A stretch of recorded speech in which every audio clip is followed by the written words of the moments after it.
বন্ধুরা প্রথমের ভিডিওটা দেখুন। গীতা পাঠের অনুষ্ঠানে চিকেন প্যাটিস বিক্রি করতে গেছে, তাতে আচ্ছা, অপেক্ষা করো। অনেকেই ছেলেটিকে মারধর করেছে। অন্য ধর্মের অনুষ্ঠানে শুয়োর কষা বিক্রি করবে, তখন দেখবে তো মারধর করে কি করে না। শোনো, যিনি চিকেন প্যাটিস বিক্রি করছিলেন তিনি তো অত ভেবে চিন্তে কারোর ক্ষতি করতে যাননি।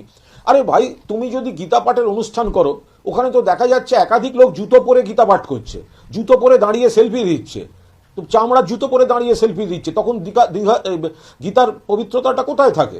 জায়গা তার সমস্ত জিনিসগুলো ভেঙে নষ্ট করে দেয়া হলো, মাটিতে ফেলে দেয়া হলো। এটা এটা কোন ধর্ম বলেছে?